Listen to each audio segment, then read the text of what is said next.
Hello, welcome. This is my third talk at GDC, my final one. My throat is burning a little bit, so if halfway through there is complete silence, the rest of this talk will be done via interpretive dance, and I'm sure you'll enjoy it, so I appreciate it. We are in a countdown versus the throat. I tried some throaties for the first time in about 20 years. Throaties are disgusting. I do not recommend them. Right, we're going to go on a journey. A little bit about me. I do a lot of different things, all of which are basically around taking small groups of people through hell into interesting places. I really enjoy this. This is everything from startups to government programs to various things like earthquake recovery, games. What I've discovered over time is that this is the space that I love. I really love the idea of a small group of people, strange, weird, somewhat mismatched, coming together to do something interesting. On a gut level, and I have experienced it, I have respect for larger organisations, but I don't feel it. I struggle with the idea of being one of 5,000, as it were. So what I did is I turned this into a little project. So I've gone and talked to a whole bunch of people here and overseas who in different forms have done exactly this. They've built something, often from scratch, with a small group of people.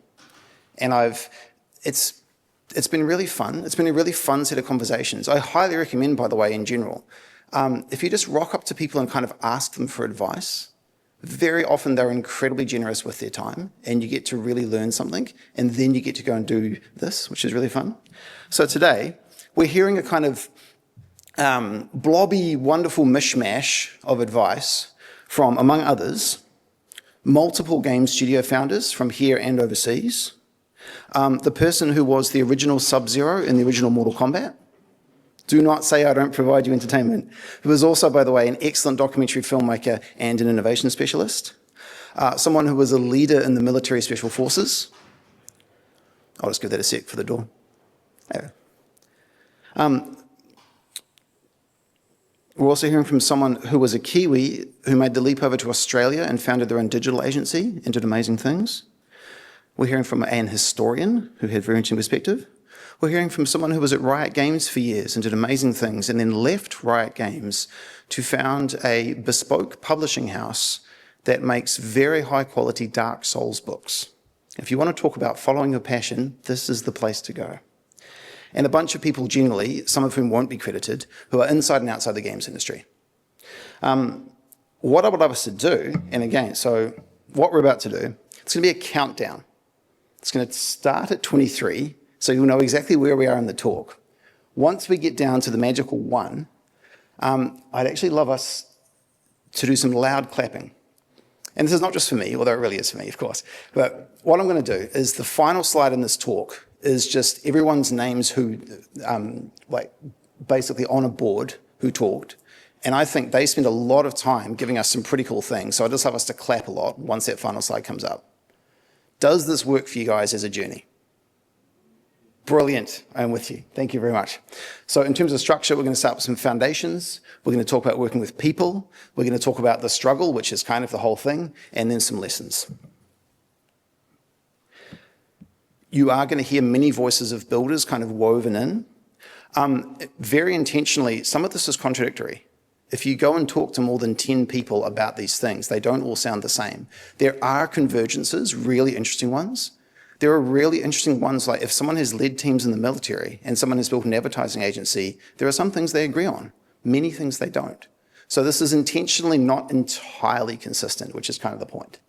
And I'm aiming very much that somewhere in these 23 nuggets of wisdom, there's something you disagree with. Something that makes you go, I hate that. And it's kind of my goal to make you at least one of them just kind of prod a little bit. And it will be a different one for every person. But yes, this is the goal. Right, are you ready for an entry into the greatest small, weird teams of all time? There they are. Does anybody know who this is? Everyone in the entire world at this point. Our friends, the K-pop Demon Hunters. Does anybody know who this is? Yes. This is both Monty Python and it is King Arthur and his knights.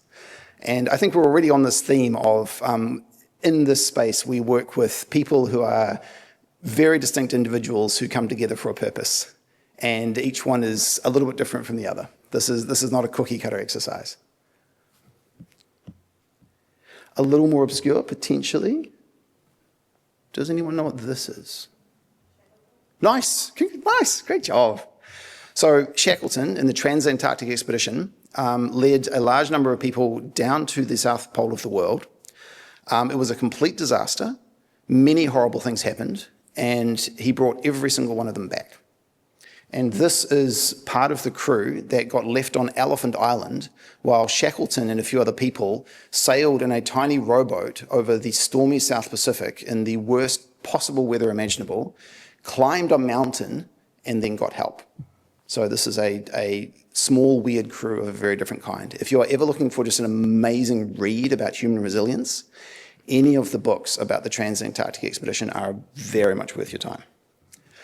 Even more obscure, the next one, I apologize, it's a relatively bad quality photo. It's going to kind of make the point, but I understand if we don't get it. Does anyone know who this is? This is the original founding team of Sierra Online, who made Heroes Quest, Police Quest, Space Quest, some of the most enjoyable games of the 1980s. Among them in the front is Roberta Williams. She founded Sierra with her husband, Ken Williams. The fellow with the beard is the guy who created Leisure Suit Larry. And again, a small, weird crew that in their own way made games and completely shaped the games industry. And to kind of make a point there, this is Ken and Roberta with their kids as well. Delightful people. And we're going to make a little point about families later on as well. An obscure indie rock band that no one's ever heard of. You talk about 4 people who came together in a unique fashion, did incredible things, Queen, of course, and something we are going to return to, 4 equal people, but some people are a little more equal than others. And this is a dynamic that we are going to talk about. So where I'm coming from again, small in this sense is not a stepping stone. And this is David Hannemeyer Hansen, who among other things created Ruby on Rails. There's a version of being small where you are on the way to big. We're currently at 10 people and X amount of revenue. We're on our way to 1,000 people and a lot more revenue. This is not that. My entire thesis and what I strongly believe in is that, especially with the tools coming online, there is a space where being small is the point. You can very highly leverage the people and tools that you have to do great things. You're not trying to scale. And to put it another way, from a different century, and this is from my friend the historian, a few good people are better than numbers. And we may debate Oliver Cromwell, who chopped off a lot of heads in 17th century England, but the man had a turn of phrase. So this is the core of where I'm coming from. Again, how do we build these things that are intended to be an amazing, small, weird crew, not something on the way to something else? And we'll kick off with some foundations. One very good way to think of your team as you embark on something is your team itself is a quest. You are coming together to create a sort of interactive story that you're all going to build part of, and that story is going to go somewhere. One of the things I've most enjoyed about working with tech startups in particular is you can really feel this, because if everyone kind of stops doing stuff, everything just vanishes. There's this continual ongoing story of we are trying to do something and now we have to do this, and everyone buys in, and it's a wonderful feeling. So as a way of framing it is that. And then because we're in a game conference, you can actually think of a small team in these kind of characteristics, which we can obviously apply to games. What is the purpose we're doing? What's the genre we're in? What area are we working in? Character selection, we are going to talk a great deal about that. And then there are narrative dynamics. All of these apply to small teams and to excellence generally. And the question that naturally follows this, where are we going? And one of the things that you notice in its absence, and I do suspect that everyone in this room has some experience of this, when you don't have a clear, coherent direction, everything feels a little bit formless. So the first quote I'd like to read out, which is from my very good friend Rowsell von Lerop, who founded Hinterland over in Canada. They made The Long Dark, which is a unique and wonderful game. And I was asking about this. And I was asking basically, how does he, as the leader of a small organization, how does he find the direction? And for him, for me, a game idea is a platonic ideal that we are always striving to achieve. My job is to articulate to the best of my own abilities and supported by very smart and capable folks what this ideal is and how we achieve it. This is not an authority-led process, but more about group discovery that I guide with not quite that, a little more of this, and as much clear direction as I can offer. I know it long before I see it. And this is an interesting point because sometimes people want to sort of discover the path as they find it, and sometimes someone's like, I know it when I see it. And my job is to work with others to bring that to life in a way that feels like it's more than the sum of its parts. And again, if you've ever played The Long Dark, it is so obviously the expression of a coherent vision brought to life by a small team that's really distinctive. So we're here, we're going somewhere. The core tool that we have as human beings, trust is everything. And this is extraordinarily easy to say. Everyone says it. It's a word in every management textbook. It's far harder to consistently build. And if you are bringing people together around you to do something amazing, the first question that you should have is consciously, how will we all build trust with each other? And I'm going to talk later about, this is not necessarily about liking each other, being friends, all that type of stuff. It's literally, how do we, on a really deep level, build a level of trust that when things get hard, we can push through that. So that's the voice going. Trust is at the core, it's basic things. I say that I am going to do something, I do it. You see something that we should know about, you raise it. It's that very basic little thing. And again, very easy to talk about, but again, if we look at the organizations or the jobs that some of us have had, and you look around and you ask, did we have a bedrock of trust, especially when things get hard? From one perspective, one of the things that the military guys are really good at is they consciously, in the special forces teams, they work on this because when you're under fire or when things are really, really intense, trust is either there or it's not. And if it's not, it drags down everything you do, and in that case, probably literally gets you killed. So again, an easy thing to say, but a very hard thing to master. And adjacent to this, and adjacent to jobs, we are not a family. Unless you are actually a family, in which case it's a little more complex, family-run businesses and such. My personal view is that when the team or the company tells you, oh, we're just a great big family here, run. And there is a lot of that language. Teams, broadly speaking, are not families. Families are separate from teams. It is possible for families to be awesome and small teams to be awesome and them not to be the same thing. Put it on, like, families can't lay each other off. Families can't quit. Families are literally for life whether you like your family or not.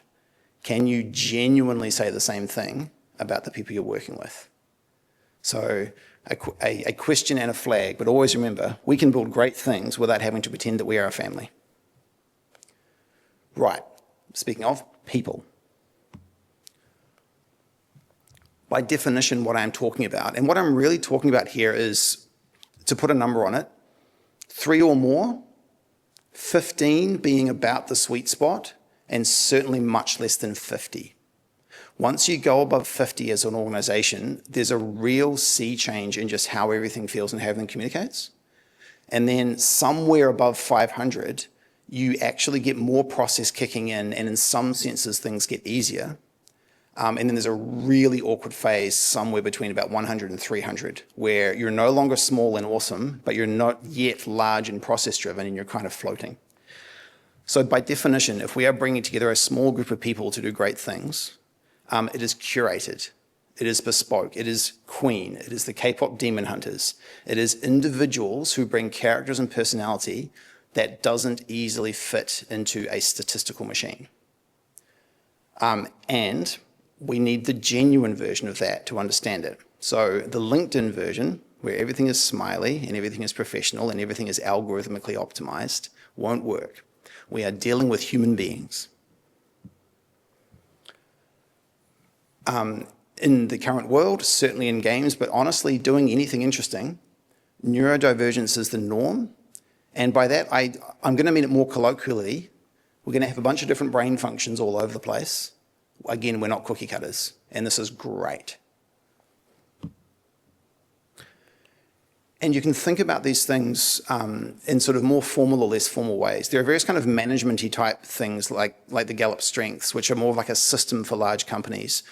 I resist those, but when we work with small teams, as a rough heuristic, we look at ocean. And these are 5 pretty basic character traits that, without sort of putting someone through a test, if you look for this, they can tell you a lot. So, open. At the core, are you open to new experience, to ideas, to possibilities? And obviously the reverse of that is being closed. Are you conscientious? Do you do things because they are fundamentally the right thing to do, or do you always need someone externally going for you? So like, if there's a piece of work and it's within your responsibility and you kind of should do it, do you do it or not? Extroverted, very broadly speaking, where do you get your energy from? How does your energy work? Agreeable, so an interesting one on this. So agreeable in this sense is, do you tend to go with the group consensus, or do you tend to kind of row against it? And we'll come back to this. And neurotic, again, in this sense, simply a tendency to feel overwhelming negative emotion beyond your control, which sits very interestingly with creativity, but we can talk about that. Broadly speaking, when we are building teams, and I think this applies to almost everyone, we strongly favour people who are fundamentally open to things, very strongly favour conscientious. If there's one thing that I look for, and that most of the people I talk to look for, it's conscientiousness. This is the key. If someone is fundamentally driven to do the right thing in their work, that is someone you want on your crew. Don't care a bit about extroversion or not. Introversion, don't care. Basically irrelevant. For me, and this is something that people do go different places around, slightly disagreeable. You're not just going to say the thing because everyone else is saying the thing. You're also ideally not going to be a dick and just argue with everything. In tech startups, you kind of edge them a little more towards that, but that's ideal. Neurotic is a red flag, I think, only in the sense of if someone is genuinely struggling with a kind of constant outpouring of negative emotions, that's a growth process. You need to grow up a little. Again, creativity and some version of neuroticism often sit very close together. It's an interesting conversation, but this is the way we think of it. And then, again, very much resisting the kind of corporate thing. People are not statistical figures. They don't easily fit into slots, but there are archetypes of character that you can kind of look out for. Here are 4 that I made up, not at all based on anyone that we know. Enthusiastic but flaky cowboy. Someone who is charismatic, who brings massive enthusiasm, gets things going, and then somewhere through that process kind of struggles to really see it through. Nurturing earth mother, and obviously really not gender relevant, but the person who foundationally finds joy in making sure that everyone is inside the circle, everyone is supported, everyone has what they need. Obsessive spreadsheet fixer. There is a minor technical problem somewhere. This person will stay up all night to find it and fix it. I am seeing nods of complete recognition from several people in this room. I'm proud of you. Sorry, I was going to have a drink. The community guard dog. Someone who feels that there is a group, possibly beyond the team, but a community of some kind, who values that community and is quite protective of its values and its things. And again, we could go on for a very long time. All of these are completely workable. All of them, I think, have pretty obvious ways in which, as you're building a team together, you say, okay, if someone is a great starter but struggles to finish, well, we can match that with something else. You almost always, especially in a really strong team, you need someone who is nurturing. And this is something that at times we have lacked in the games industry. really look for that quality and value it. You absolutely need people who are like, this is a problem, I am going to fix it, I am going to stay up all night, this is great. Needs managing sometimes, but awesome. And someone who values community and is a little bit protective, great. Again, all entirely workable. And within that, and this is something that I think too often we invert, the trust that you can build together is the most important thing. It is grounded in character, which is the inherent qualities that you have and that you've developed over time. Those two together, trust and character, are far more important than personality. This is not necessarily about being likable. It's not necessarily about being friends. And all of those things together are far more important than personal politics. Again, especially over the past few years, we have had workplaces that have inverted this. Obviously, as human beings working together, you should have a standard by which you deal with each other. That is the trust and character, it's not the politics. And broadly speaking, small teams that remember this tend to be much more high functioning than we are defined by everyone must be on exactly the same page politically. I'm wondering if that's one of the ones that makes people kind of go, but I'm not sure. And the flip side of this, and this was something that came through in all the discussions, this was one of the points of real agreement and was really useful. There are 3 horsemen of the no apocalypse, 3 gigantic red flags around character. The most foundational is duplicity. If someone at a character level genuinely struggles to be straightforward and honest and inherently defaults to, I am going to trick everyone, that trait pretty much cannot exist in a high-functioning small team. And in some environments, they actively root it out, and I would suggest you do too. Negativity, closer to a personality trait than a character trait sometimes, but if someone is just relentlessly, that can often come from different places in their life, but if it's a really foundational character quality and they're not going to change, that is a sign that this person cannot be a part of that crew. And maybe the most subtle one, and this is something that this is something that I really struggled with, but I've seen this and worked with it, passivity. So again, you're Queen, you're the K-pop demon hunters, you're the crew on the crazy Antarctic expedition. At some point, everyone has to be putting energy into the purpose and the quest. And there are people who are often extremely nice and extremely kind of harmonizing, but they're going to sit there and they're just not going to do anything unless essentially told to. Passivity can be a bone-deep character trait, and the problem is, again, you will probably like this person, but over time, especially under pressure, you will probably become incredibly frustrated at the fact that this person does not move. So there are questions around how to approach these, but in the reddest of red flags, these are things that at the very least need to be worked on. Several people that I talk to who are otherwise extremely cordial and kind human beings were like, fuck that, fire someone. And so this is, just be aware. So having covered the kind of individual people and said some things, we move to your crew, bringing these wonderful things together and doing something awesome. And these, again, it's useful to think quite clinically about what is the arrangement that we have. And these are 3 archetypes that you see, especially classically in the kind of creative fields. You have one person plus followers, which is often the kind of genius thing. One person is overwhelmingly clever, capable, has probably lifted something kind of out of the dirt, and then they are surrounded by people who basically enable them. You see this pattern a lot in creative industries. You see it a lot in small game studios. This is not a bad pattern. It is workable. It comes with downsides, the obvious one being that everything is dependent on the sort of capability ceiling of one person. In the reverse, we are a collective. We are completely democratic. We discuss all decisions. Everything goes to a vote. There is no leader. We are all equals here.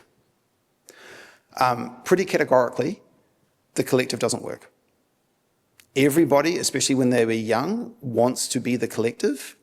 We're all just getting along so well and everything is working really great. Under pressure, collectives basically immediately realize that they actually need more decision-making structure. When you are first starting out something, be wary of the tendency to want to be a collective. If it's a choice between a mad and sometimes obnoxious genius and a collective, you should choose the genius, but there's other ways as well. Even though this is a sort of, it goes against that kind of nature, right? Like we would like that to work. A note, and this is something that I'm not confident on, it came through from some people and I've observed it, and this is not a universal point, and I'm staying away from gender generally. When you have teams of three, who are kind of like three founders or three leaders, quite often, if it's three guys or three women, that group would be stronger if at least one of the genders was flipped. There's sometimes a monochrome nature that comes through there. And again, I don't have a strong political view on this, it's just literally experience. And it's not always true. There are many examples in the world of founding teams like this, but it's a thing. And in New Zealand, I would probably point to Sharesies as the absolute ideal of a gender mixed trio of founders who do amazing things and actively benefit from that balance. So again, many archetypes, but when you are embarking on something, it's useful to think, which one are we on? What do we need to mitigate? And from this, as you are starting to do things and make decisions, avoid the blob. Again, the blob is the consensus of decision-making. No one has accountability. No one actually is responsible for anything. No one makes the call until everything falls apart, and then there's a screaming match, and then we have to figure out what we're going to do.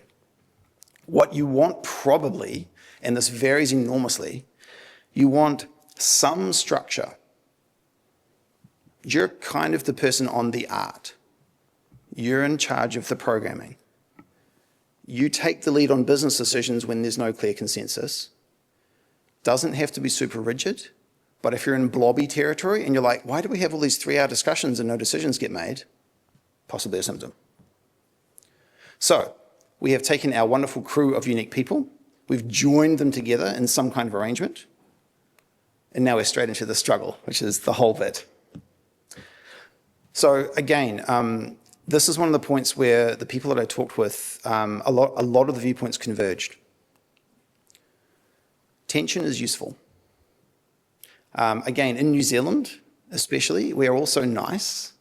We would really like us all to get along. And we've certainly seen examples of the reverse, where you have absolutely toxic teams and workplaces where everyone just hates each other.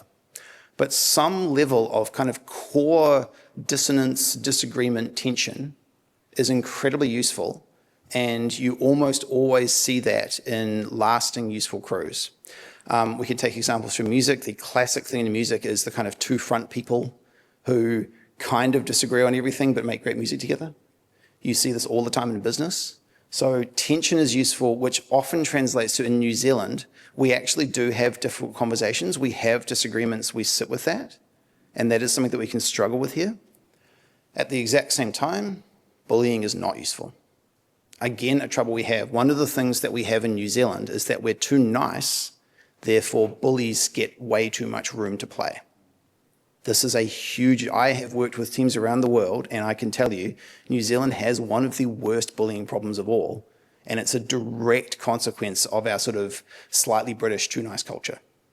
Tension is great. Tension is people with strong viewpoints vying to understand what's the best solution. Bullying is one person running rampant. An obvious potential consequence if you are in the genius plus followers config. And again, that is a familiar story. Following on from that, two core dynamics. Stupid hierarchy, very, very, very broadly speaking, more of a male thing. We are in a pyramid. We know exactly where that pyramid is. Everyone reports up or down. You never mess with the hierarchy. There is an alpha chimp, and then there's all the other ones. If it's too rigid and stupid, you get what used to be, especially back in the 90s and 80s, the kind of companies where there's just a bunch of guys doing stuff and wondering why they can't get anywhere. At the same time, the different version, which is in other workplaces, avoid social savagery. So if you don't have clear, strong hierarchy, if you have none, there will often be a social pecking order. And the way that people have conflict is they socially destroy each other. I am not in this room going to be so risky as to call this more of a female tendency in workplaces. But if I was speaking in massive stereotypes that are unfair, men tend to form primate hierarchies, women tend to socially destroy each other. I am saying, I know it's a stereotype, etc., but just be aware of those two patterns. And irony on a fundamental level is corrosive. This, again, is kind of a generational thing, but what I'm meaning here is if you refuse to take what you're doing seriously, you will not get to the place that you want to go. And I have a quote here. So I did not talk to her for this, but Catherine Boyle, who used to be a Washington Post reporter and is now a tech investor, had this to say. In fact, seriousness is no longer a trait we celebrate in people. It is replaced by the shield of irony that permeates every conversation, every tweet, and so many interactions we have with each other. The ironic voice dominates our online discourse and media culture. Our critics and chroniclers mock the new and the bold and those who are deadly serious about their missions as though they're relics of a bygone era. Are you not in on the joke, we ask? It's irony all the way down. It is easy in our culture to take that pose. When you start doing difficult things that you are really serious about, the irony will drop off and you will just accept that you are actually in this for real.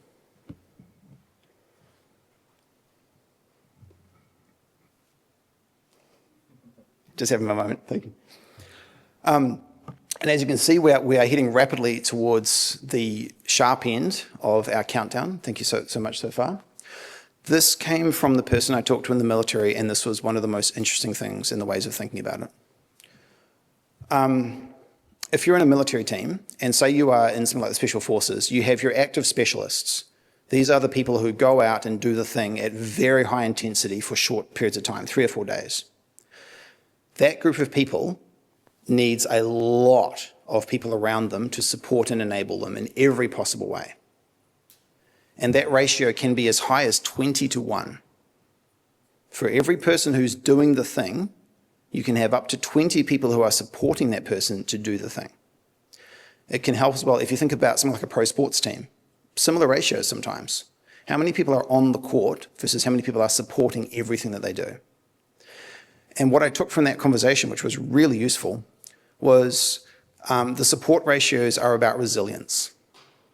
And they are about more than thinking about classic kind of HR functions or that type of thing, though those things are valuable. And what this person's advice was, which was excellent, was you will overestimate your resilience and you will underestimate your support needs. And so there is a ratio, and you don't have to put a number on it eventually, but you'll find that number. There is a ratio of doing the thing to being supported, and over time you will discover that as a team. And be deadly serious about it, because again, and I've seen this, you can't go full bore forever. People think they can. And the classic pattern in a lot of small teams are like, yeah, we're doing it type thing. At some point, 6 months, 12 months, 18 months in, it crests, the big thing happens, everyone burns out and collapses for the next 3 years. And we realize, oh, we were not as resilient as we thought. We should have had a better rhythm. Support ratios, an often overlooked aspect. And if we're going with these archetypes, these wildly unfair, horribly stereotyped archetypes that I've been drawing through, again, based on absolutely nothing at all other than my own thoughts. Archetypes of a game studio. So one hit, can't repeat. We did the thing. It was massive. It was awesome. We won the lottery. We now have second album syndrome. And for some reason, we cannot follow that up. And there's a bunch of reasons for that. Related, closely related, but a little different. We accidentally did the thing. We thought we were making a tiny game, but we got a giant deal with a major publisher or distributor. We now basically have free money raining down on us. We're in it. We're in a gold mine. What do we do? And one thing that happens there, and this is something that happens in general when you have too many resources, well, we're in such a great place. We can take our time. We don't need to force decisions. We don't need to make choices. We certainly don't need to be challenged on our beliefs because we're in a gold mine. The money is there next week. I personally would love to live in a gold mine. It's certainly not the worst business outcome, but it's a thing that happens. The opposite of that, very, very hard-won wisdom, we have a process. Over an incredibly difficult journey of building a business or a crew or a team, we have worked out a repeatable way of doing things that works for us and lets us continue, lets us be stable, lets us be the thing that we wanted to be. The opposite of kind of one hit can't repeat. There's no gold mine. We go to work, but we've got a process that works for us. This is great, and especially as a business, this is very laudable.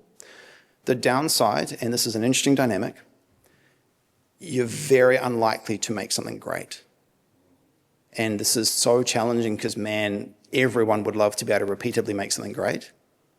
And it's really, really difficult to know that those dickheads who kind of struck it once actually did make something great, even if they can't do it again. We have all this work done on our process, and that's the flip side of it. An interesting dynamic. And the fourth, which is, again, to be watched out for, we're just on the journey, bro. There is a version of kind of game making and everything else theatre. I'm so happy to be making a game. I can sleep on couches. We can be doing the things that feel like we're making a game, but we're not actually going to make a game. I'm just on the journey, bro. Again, and the reason I'm bringing these up, I'm not actually trying to hassle anyone. These are all, in different ways, great things. These are patterns to look for in your own enterprise, and that's what I'm trying to do this whole time. This is pattern recognition. All of these have answers, but I'm trying to push some maybe slightly difficult questions. Are we, like which place might we be in? What might we have to do from that?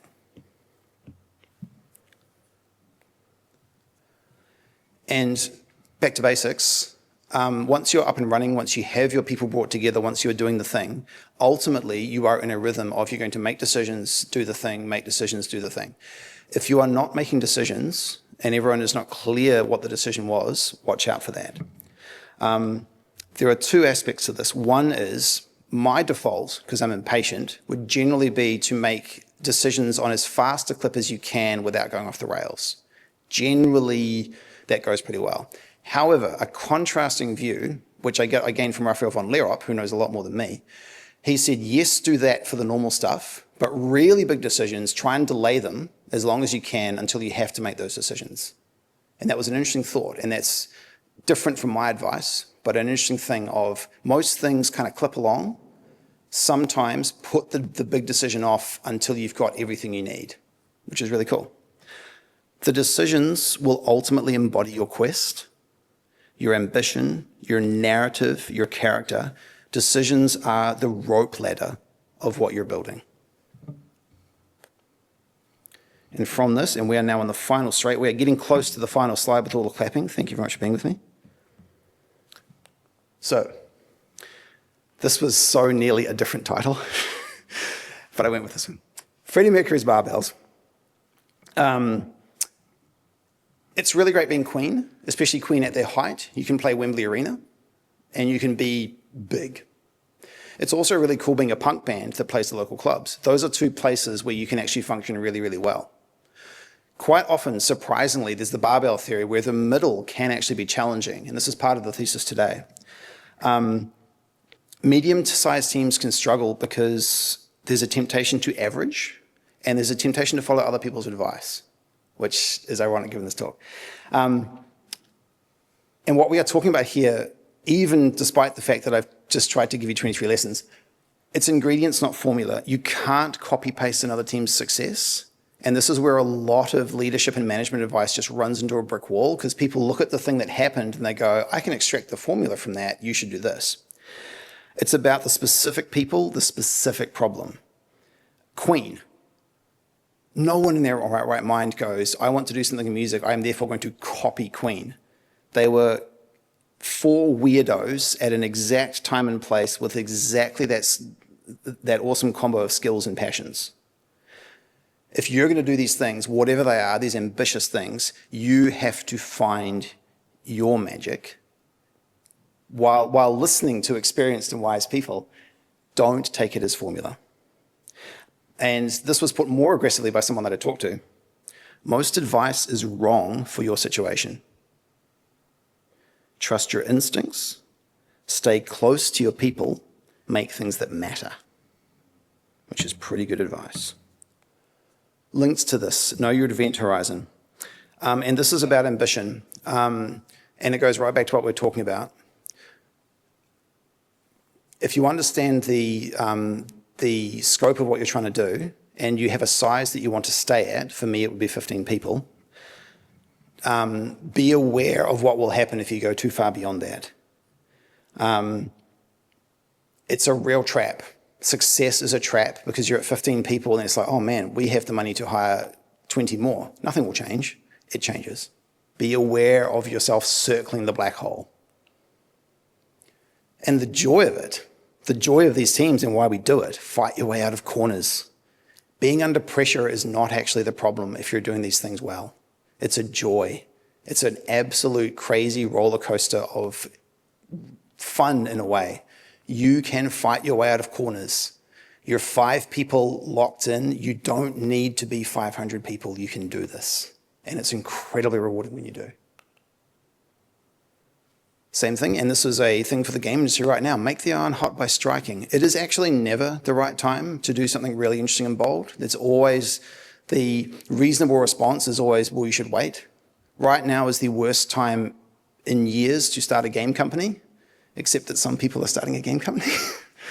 This is an overall pattern in tech. Almost all of the strongest tech companies were actually founded during downturns when everyone knew that it was the worst time to found a tech company. Make the iron hot by striking it. I'm just going to reiterate that. I'm going to read it out even. Trust, trust, trust, trust, trust, trust, trust, trust, trust, trust, trust, trust, trust, trust, trust. Do not forget that one as a basic one.